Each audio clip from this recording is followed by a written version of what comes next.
It is morning in the Temple of the Ascended Dragon. All of you have had a wonderful long rest. Some of you feeling a bit more rejuvenated due to some spiritual connection that you had. And now, with the dawn fully enveloping its light inside the different windows of your respective rooms, the common area where the tree where Britt and Nick, and Luna, well, I should call you by your characters, where Luna and Andi, as well as Jess and there's Arlin, doing that thing where it's like, you're your people. Arlin, marrying Finn and Oaxaca. Eventually you all convene at that room. If there's anything that you'd like to do beforehand. Oaxaca would have woken up like earlier before everybody else and just in the quiet of the temple, like started doing general like push-ups, just wake up stuff, and then stretches, just making sure nobody's seeing him and quiet enough not to wake up Andi. And he also gets up again and just inspects both guns, just checks to see if they're oiled properly, and then he loads them for the day, make sure they're nice and set and ready.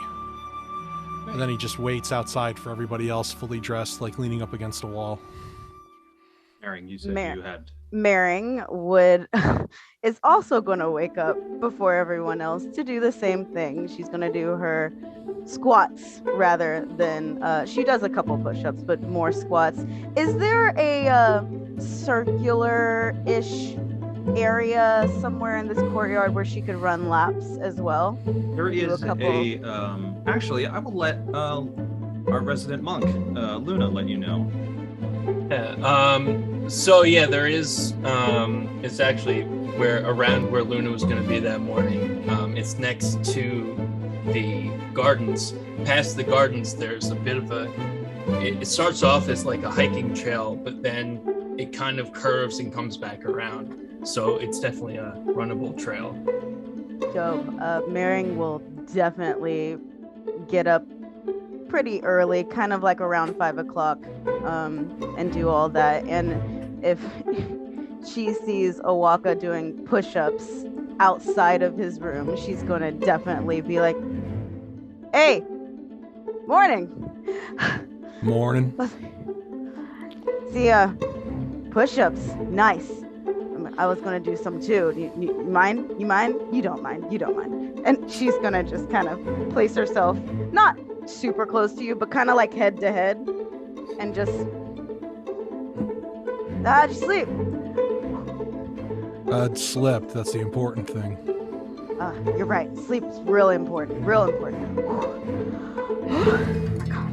Oh, you're going really low. That's awesome. It's awesome. I mean, get buffer. And she'll just mildly annoy you, but not too much. Oh, you, Judd, from this angle, I guess since you're up close, he's not wearing the cloak right now, so you see the feathers folded up against the arms, but you also see like different colorations in the feathers that indicate like where new feathers have grown in due to blade strikes and piercing wounds. It's like he looks like upper body in some spaces is pretty scarred. And after doing his final set and just seeing like her rapidly like looking at me and then looking away, I just look at her and I go, "You got a question or?" And she'll like pull up to a plank, just kind of look, and then the ear flops in her eye. Yeah. And she'll kind of like sit on her butt a little bit, cross-legged, and she goes, "Your form is really good. You want to teach me a little bit? Because I'm a little leg heavy, you know, rabbit. But you know, if you want to, like, I'm not too buff on it. If you could teach me like that, like your shoulders, so like place so." And she just like wants to ask about your push-up form. It doesn't seem fazed by any of the scarring or anything like that. Well, it just comes from years of making sure I'm ready for anything that happens, you know? Yeah, I get that. I mean, I've seen you fight. I don't think you really need to worry about upper strength. You would think, but I mean, this longbow is not light, man. Let me tell you. And flipping in the air with that thing, that weight distribution, whew, And it's a doozy. Actually, you mentioned you were from Talia, right? Yeah, born and raised. Last time I went through there, I kind of left town with a little bit of a mess. How are things still going? A mess. Terratalia is the city of messes, so you're gonna have to be a little bit more descriptive than that. Well, sheriffs hired me back then to take down a local family, and things got kind of messy. Wait, are you talking about the Weskowitzes? No, not them. Okay, that was wild, man. They were strewn across the city, body parts. I heard about that, but that wasn't me. They're a family of turtles. Three knucklehead sons and their father. DM, would Maring know of this?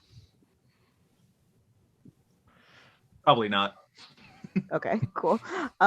She just kind of Considering what I know Michael is trying to do. I sent it to you. As funny as it is. No, I know. It's not supposed to be funny. I know. It's just coincidental. It's a good thing you didn't decide that they were like teenagers or mutants. No. It's just turtles. Yes, I know. I would say that Maring, in reference to what Oaxaca is talking about, there was word of a renegade group of turtles that were raising hell. And it's kind of hard to determine when hell is raised a little bit more another time than others in your city. So this could have been something that passed by in the news. But for anyone who's visiting at the time, it seems like the most important event. Oh. I mean, I feel like I heard something like that, but to be honest with you, just happens every other day. Yeah. Yeah. I got that feeling. The father of that family in particular, he nasty old bugger, but he's in jail, so hopefully he's not doing anything negative. Well, I don't know too much about it, and to be honest, and I kind of know a lot of people around, so if he was making a real mess, I would know about it. I figured. How about both of you make a athletics check for me? Okay. Let's see who gets tired first. Ooh. I rolled. Let me pull up my sheet because I have to do math. Athletics? Yes. That is a 19. I rolled a 17. Mine is a 12, so I get tired first. Yes, you do. And the sweat on your fur kind of doesn't really help you get a good grip on the stone floor. And there's a little bit of a trip up while you're trying to get that last one in. Whoa, I'm stuck. Yep. Mm-hmm. And while you two are trying to unstretch that little mishap, Luna, what is going on in your room at this point? Well, so beforehand, Luna was, I guess, woke up around dawn, put on their sort of just like burlap cloak, very, very simple, one cloak, sandals, and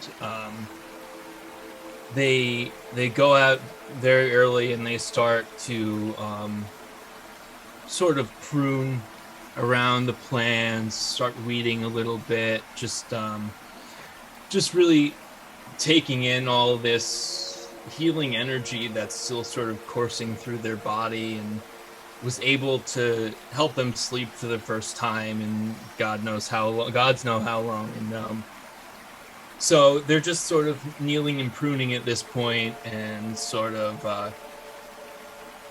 I guess since it's getting later in the morning, they're starting to wrap up, and they're going to be going inside to where everyone else is headed. Make a perception check for me, please. It's a 13. As you're kind of doing your morning routine that you're used to, you do pass by a couple of other of the older monks. You can overhear a little bit of the conversation. One of them is talking to another about how Brother Julius, who is usually a bit of a kind of a consigliere of sorts, a communication position between the city governments and the theocracy that's in the Westlands.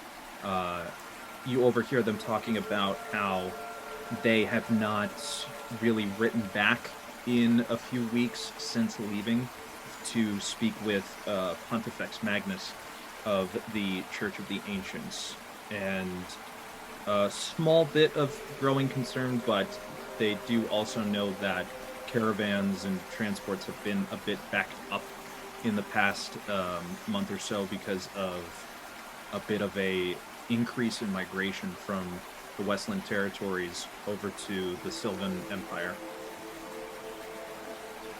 Doesn't seem like there's much worry in their voice, but it is just kind of a thing of, I haven't heard from our brother in quite some time. Are they, can I tell if they're trying to like play it down, or if they're trying like to it's just a bit of a candid conversation that you happen to catch? Okay. So with that, I think that's what's gonna signal Luna to pack up, and they're gonna head back inside now. Right. Arlin, how does the morning go for Mademoiselle Arlin? I don't know. She would have woken up early to do her meditations. A lot of early risers. Yeah. That works for us. Yeah, she would have woken up early to do her meditations. And from there, I assume, start to hear the temple or what have you. It's a temple, yes, Nick? Okay. I just want to make sure I'm calling it the right thing. Yeah, so she'd hear the temple sort of start to wake up as well, and I imagine she's hearing Maring and them outside, so, or maybe not, like, depending how far away they are from the sleeping quarters. Yeah, so would have started to probably make her way out into just general quarters and such, and probably try to make her way to an outdoor courtyard of some form. There are plenty of gardens, a lot of roaming gardens used for mainly walking meditations and discussions, scholarly discussions of sorts. Nothing too out of the ordinary, but actually quite pleasant, as it's a quiet surrounding that you're more familiar with, despite the amount of people that are wandering through. Yeah. Okay, Go ahead. No. I was just going to say, yeah, that's more to her taste, more of what she would be currently doing. You do see, as you're going through kind of one open area to in this temple, a lot of the open area stuff is kind of like on a second floor, hanging rooftop garden type of situation. So to go from one to one is, there are, the tower tops where the areas are. They're all very circular, and taking a step down across from one path to another, and it's almost pentagon shaped. And as you're passing by one to one, you do come across a particular hall that just has a mural of names of previous members of the order, and on the bottom it has essentially, these are in memoriams, and you see hundreds and hundreds of names, all walks of life, all different types of races from all corners of Purina, some even from Volcania in the northwest, the more vicious types of lands, and a few from the Wandering Isles to the east. And it kind of is this, you realize like this particular order is an incredibly accepting place for all walks of life, even those who some within even the Sylvan Empire may deem as a bit of a lower class type. So that's and with your background being as you are one to know the names of a lot of people, but having never met them in their lifetime, this is a familiar setting for you. Eventually, you do find you will get back to the common area. Are the names on the mural or memoriam, are they well kept? Make a perception check.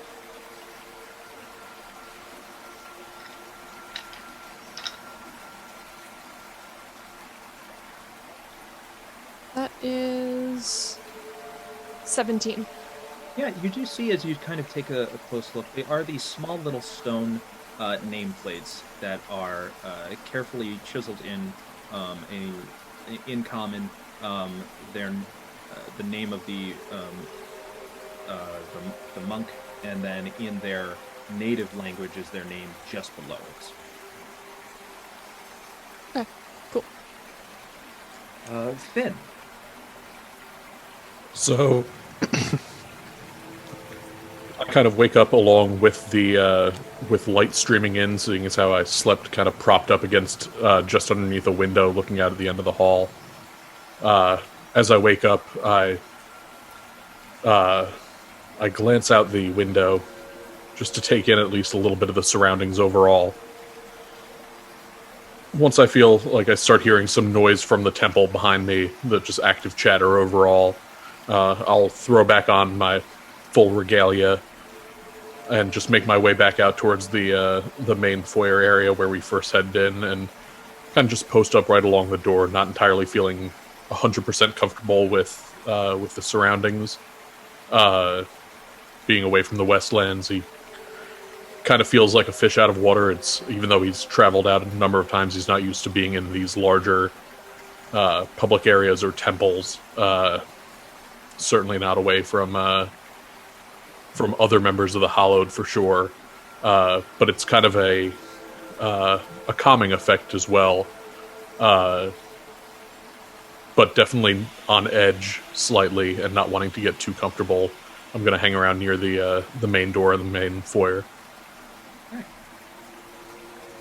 There is another elder monk that is passing by, just reading a book, and can kind of notice you're a little bit tense at the moment.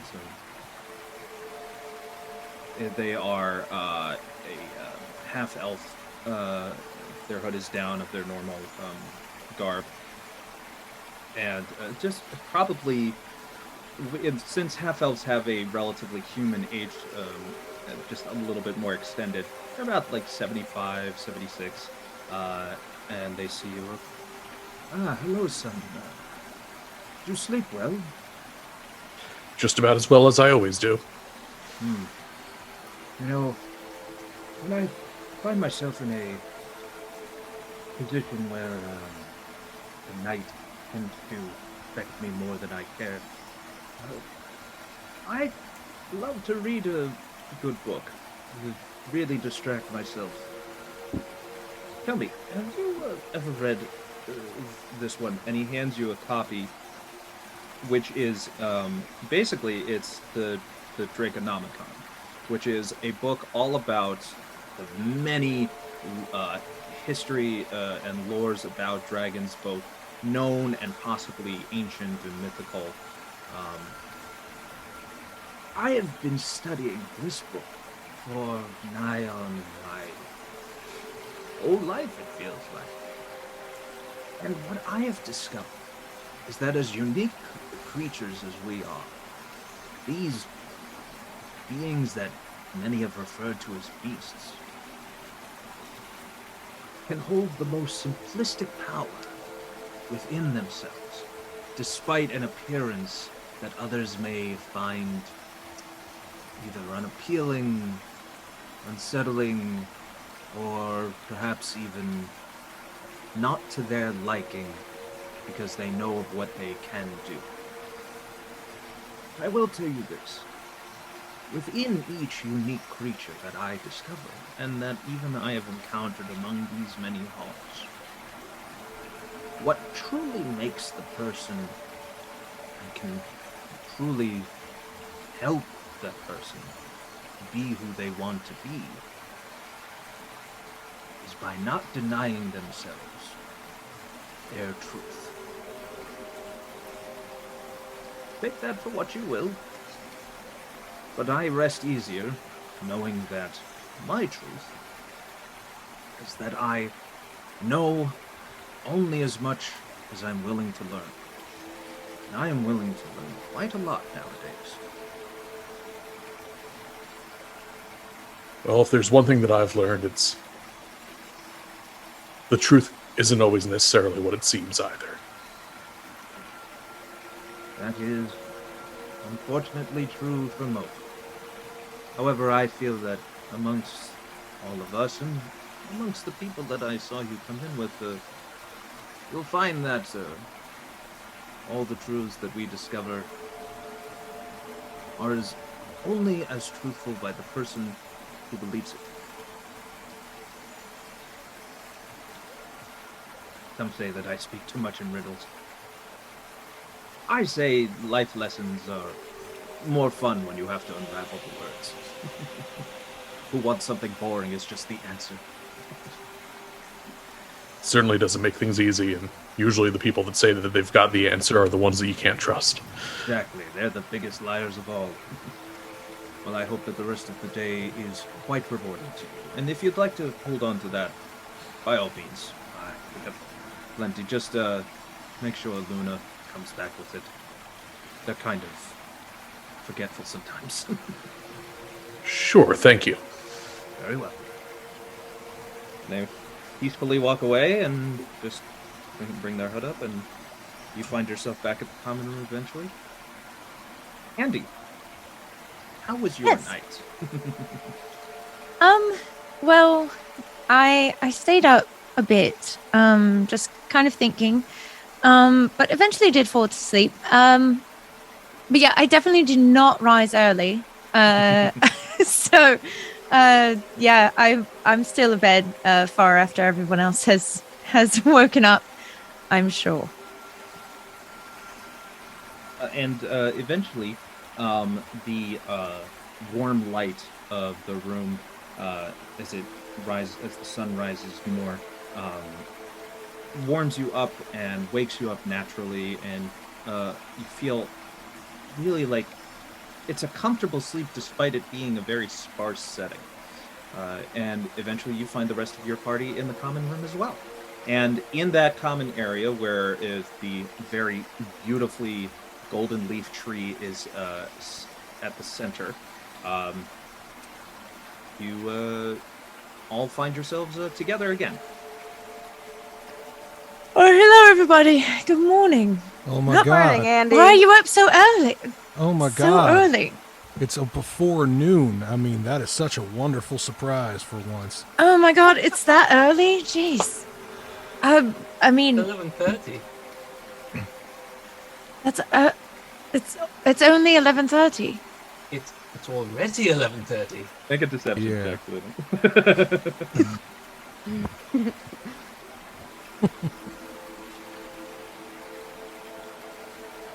See how well you can see someone.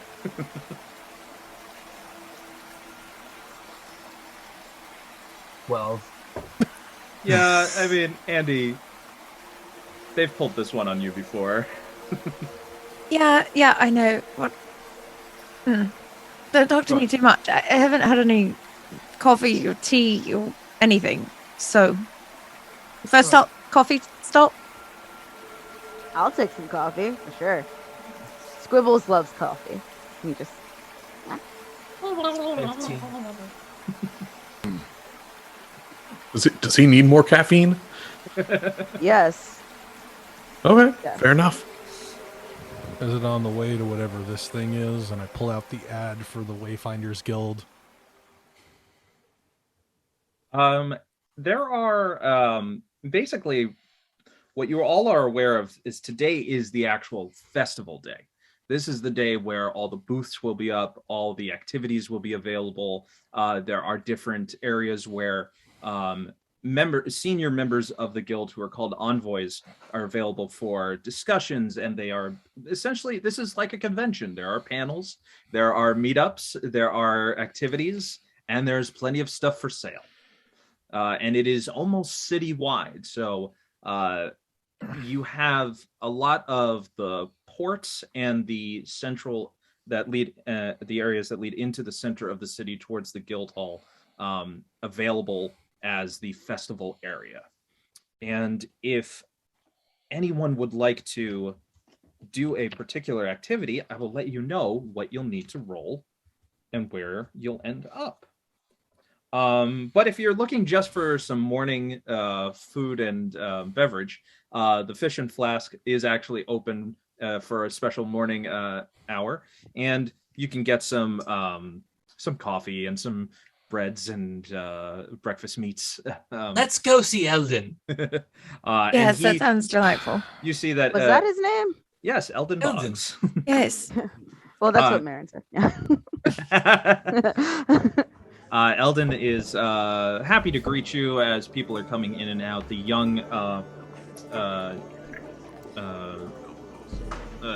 people in attendance are kind of all just really excited. There is a very young crowd in the morning that seems like they are either aspiring adventurers or are people who are just adventuring fans, as there's a bit of a cultural reawakening of professional adventuring life, it seems.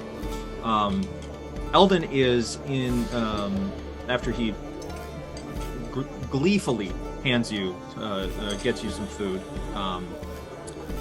he goes off to talk to a woman in the corner who is dressed very nicely and has like a larger coat that is covering or is trying to discreetly cover some armor plating underneath, or some sort of like professionally styled uniform underneath. And around her neck, though, is a chain of the guild's logo.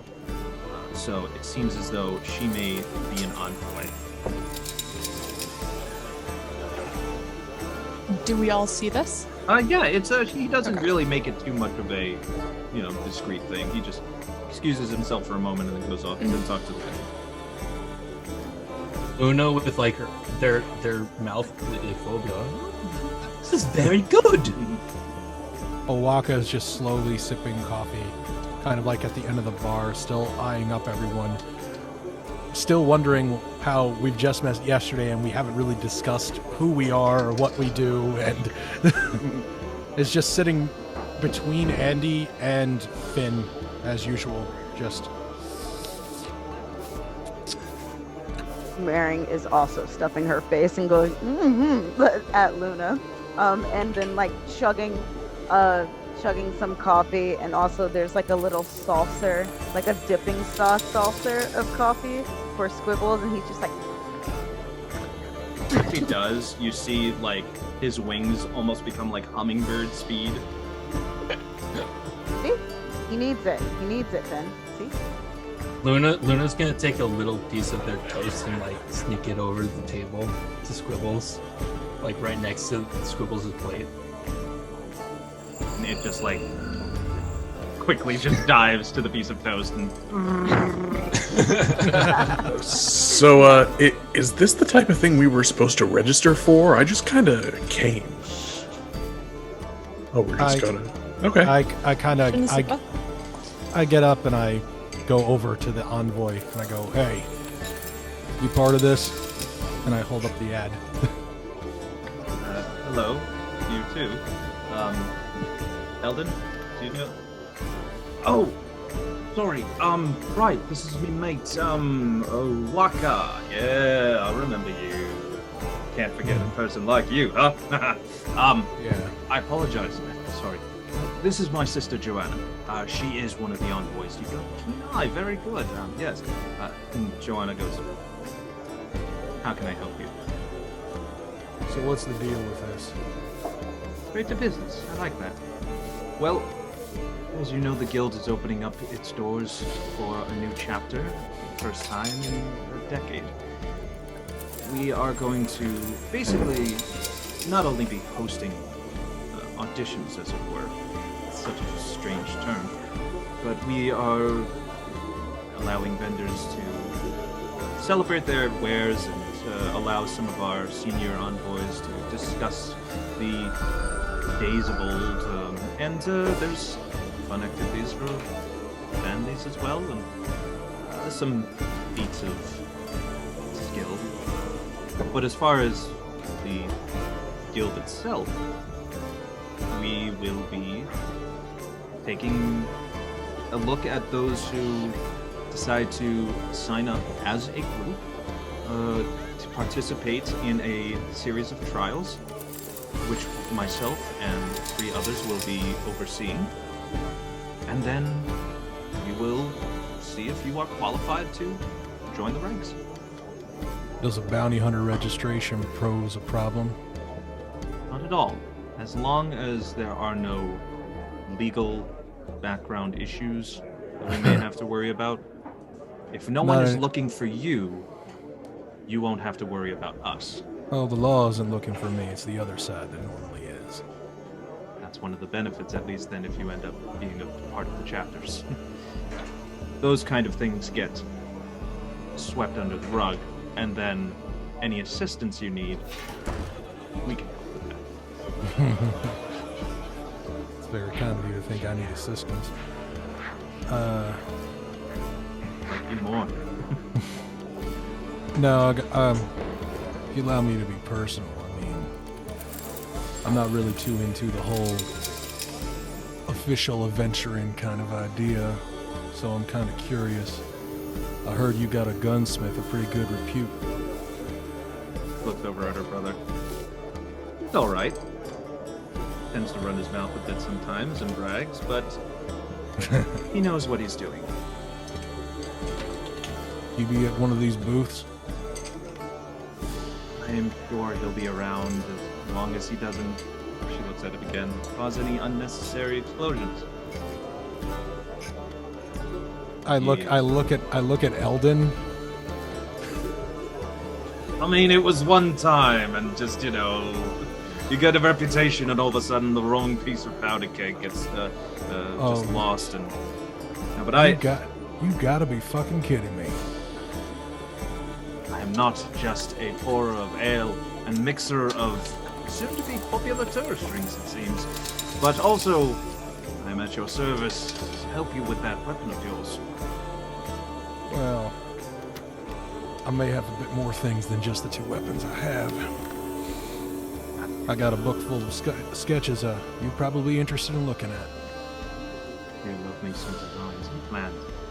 Sky's the limit in terms of ideas, and then we work down to what's practical, but still like to make it a bit more fun. But I promise, and he looks at Joanna, no accidental explosions on my behalf. Now, if you do go deciding to use that fun little toy of yours, don't worry. I know how destructive something like that can be. I would suggest taking yourself to the shooting range and try not to show off too much, but make a little noise, and the right ears may be listening. Well, my friend, if there's anything I'd like to be, it's discreet. It's funny because, you know, you're very not discreet. Anyway, let's talk later. I have place that I like to meet potential clients. It's my workshop of sorts. It's a bit out of the ways, but if all goes well with you at the guild today, you may have access to it sooner than I will. Good note. I look forward to it. Best of luck to you and your mates too. Yeah, mates. See how it goes then. And I crack my neck and I walk back and I tip my hat to the envoy. And Joanna respectfully nods. My tattered and very ripped up mariachi hat, and I walk back over to the bar and I sit down between Andy. Well, I guess we know where to go now. We do? As you relay what just happened, your bill comes and he puts it on your tab, which he has now started. He just tells you to go about, enjoy the festival, and gives you a pamphlet. It gives you 2 pamphlets to share amongst you about things that are happening. There are festival games. There are meetings with different envoy members who are having open discussions, kind of Q&As of sorts. There are lots of thrift item areas, and also different foods and ales being displayed, and different magic potions on lots of vendors, all sorts of fun stuff. So as you go out into the city towards the port area where the entrance is, the cleric's entrance, Arlin, is available to you, so you'll be able to go in no problem. You do realize, though, you kind of have to work today. She's been thinking that the entire time at the bar, listening to them just go, okay, I don't know if I can be a part of a group because I'm supposed to be working.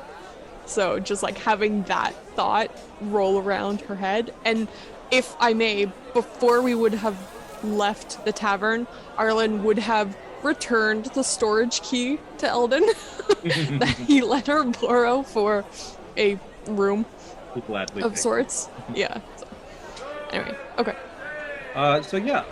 When you get to your little sign-in area, there is a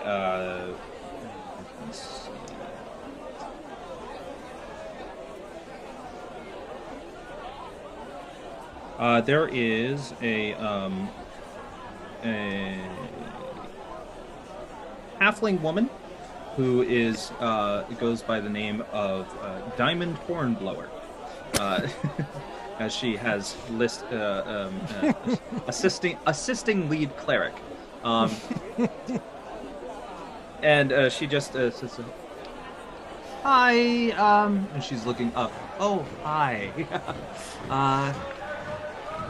I'm here to help you find your position today.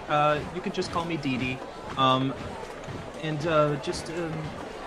You have your badge with you, and she sees that you have the thing that you got yesterday. Fantastic. So, where you'll be positioned, and she looks at Arlin. Okay. It seems that you're going to be nearby the. Oh, you'll be by the fight pits today. So, the way it works is, first of all, and she hands you a small pouch. This is your stipend, and this will allow you to whatever you'd like to buy for the day, if you go. We also have a tent area for food and for rest area for anyone volunteering. You'll be on kind of like an on-off schedule, like watching every 2 fights and then being able to take some time off, and then we'll do a little bit of a rotation for everybody. But please, for the most part, with everyone, since you're a volunteer, you will not be needed directly, so you won't have to go right in. And but God's forbid anything bad happen to any of the head clerics. We'll need you to kind of be on hand and prepared for any assistance of healing. Oui, certainement. Of course, I can help, no problem. Oh, Sylvan is such a beautiful language. I need to learn a bit more. I'm very rusty in it, but thank you. And she hands you a small map, and you see that the fighting pit area, while it says the gladiatorial skill check, it's pretty much a fight pit. And it's a bit more like a Globe Theater type setting, where it's a bit in the round and then it goes in with that sand covered area. And you see that it's a little rough at the moment. There are currently in there, the match that's going on is a half orc against a half giant. The half giant very much looks like God of War in the most recent one, and he's full beard, just jacked. It's like if I worked out, basically, and was like 7 feet tall and gray skinned. And you hear him announced as Tank Tolman from Volcania, and he.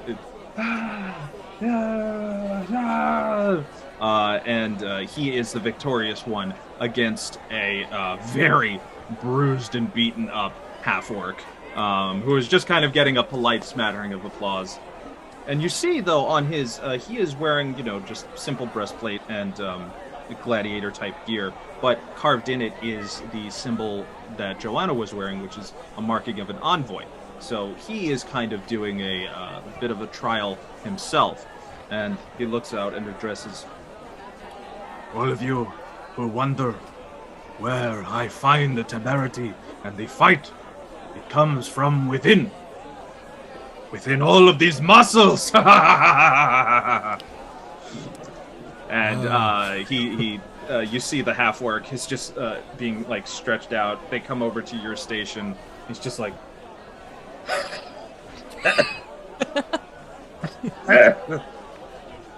I almost had him. So Almost had him. Are we around her, or are we? Like...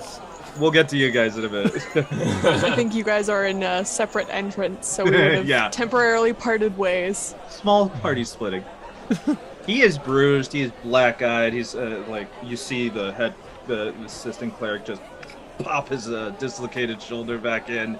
I assume I'm trying to just sort of introduce myself and get my bearings, and just not really wanting to interrupt their work, but also at the same time it's like, I'm at the right tent, right? He addresses you by name, and he is a there are two lead clerics. There is a Water Ganassi male, and then there is a elderly elderly elven woman who is kind of just assisting more with the heavy cuts and more lacerated people that come out of the fights.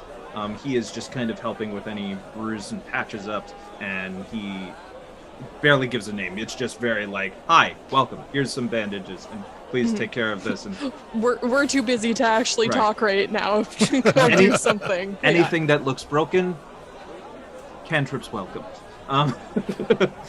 He also hands you a emergency use only scroll. This is basically you recognize that this is definitely like a kind of like mass, like a healing word type spell that, if need be, really like on critical error of just if something messes up, last resort. Okay. Please don't lose that. Thank you very much. Oui, d'accord. And she puts it like in one of her pouches and buckles it back. So I'd like you to roll a medicine check.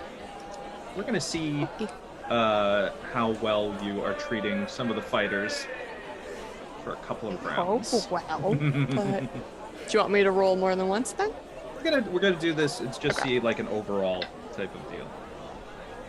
17. 17. You're actually assisting very well. It's almost like you get in a routine of instinctually picking up like what they're ways of healing people are. If they need any ointments, if they need any particular components for their healing spells, you are ready to go. Your height also comes in an advantage because you are able to get to the shelves of supplies and equipment before anybody else. It's just very easy for you. But when they actually when the people who are assisting there also take a minute to really like recognize someone of your like a person like you they've never seen before, really.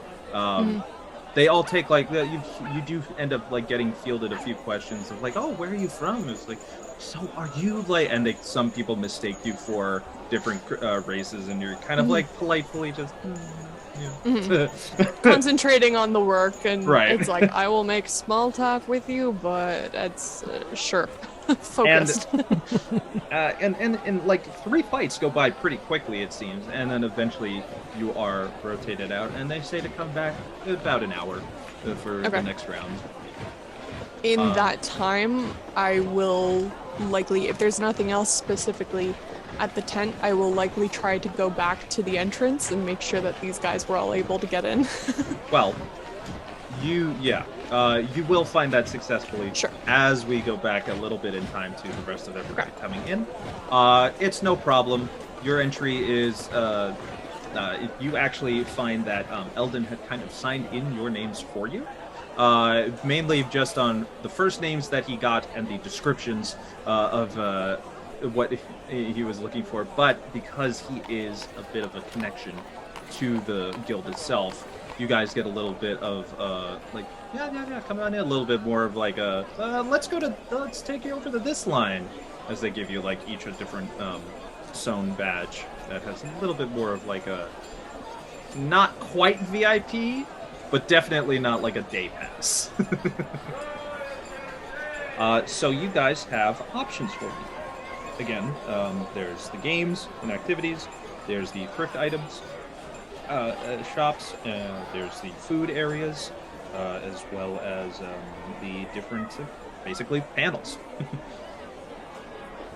Oaxaca just kind of looks around at the general atmosphere of this, and, like, just seeing so many shiny, like, people in, like, buffed armor with holding swords and, like, chittering about adventuring and stuff, it kind of gives him a little bit of a it irks him in a bit of a way, because he's used to the activities they're talking about being discussed like in bars and over bounty and the dirty aspects of the real life outside world and adventuring, and just to see this kind of polished look on it kind of like rubs him the wrong way.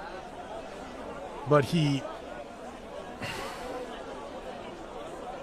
like looks around and like leans into Andi and goes, well, I'm certainly not at home anymore. Ugh.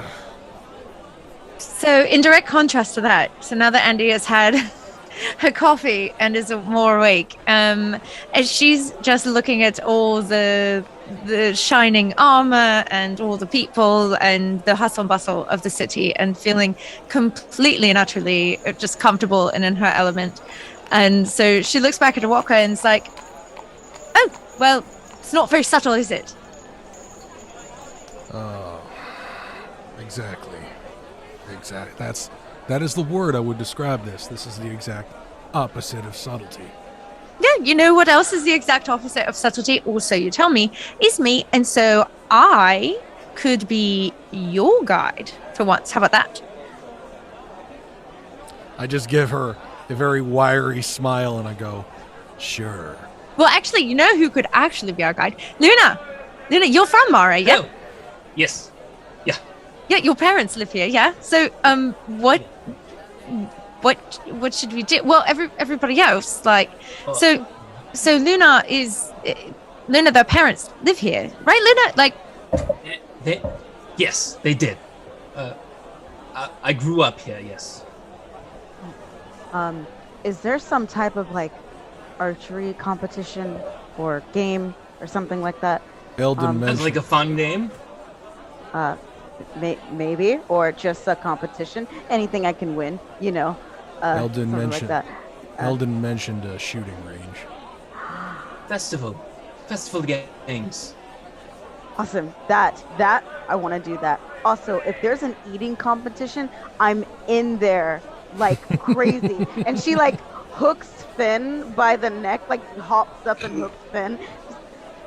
Come on, are you going to do the eating competition with me? Come on, you got to say it. You see that there is a pie eating contest. She lets go of Finn's neck and just hops on over. Oh, that can only end in disaster. She's so small. Like, Swallow. She can put things away. Don't worry. oh, I'm sure. She seems very confident of her You skills. should note that. Wait. And roll a d100 for me. Me? Oh boy. It's the first one of those for this.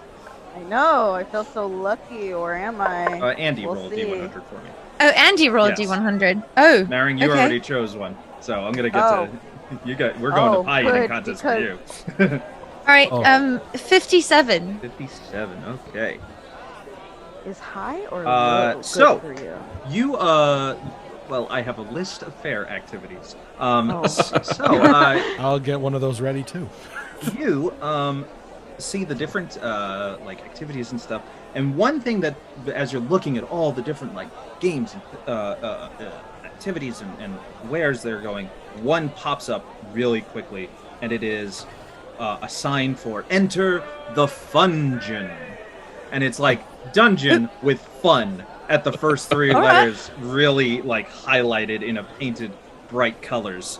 Make it really they're- clear it's an F and not a G. Right. It is very like clear, like they were trying to go for the pun with this sign. And you see an elven gentleman with a braided ponytail.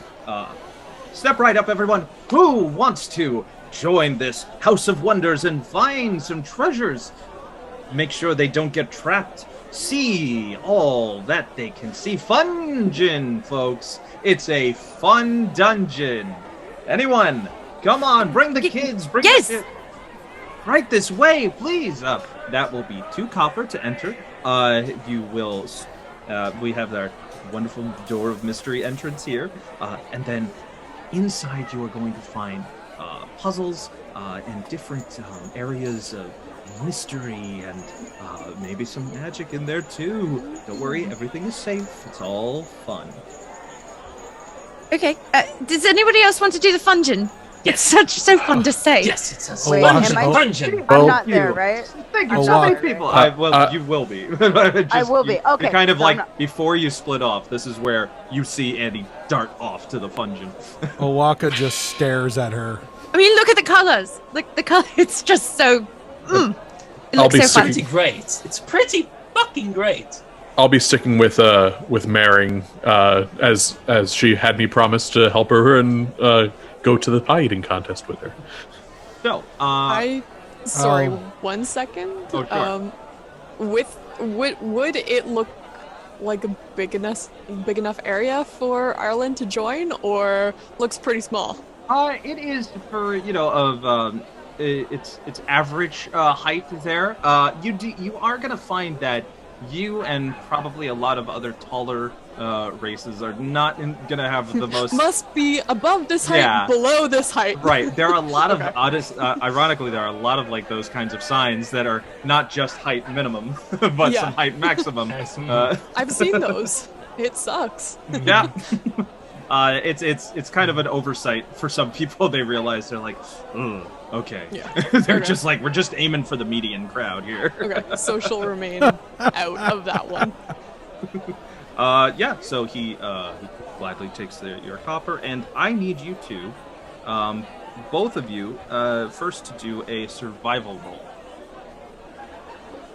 I'm currently picturing Oaxaca like holding their bags out in front. Oh no, he is waiting at the exit of the ride, and before they go in, he just says, "I'll wait at the exit.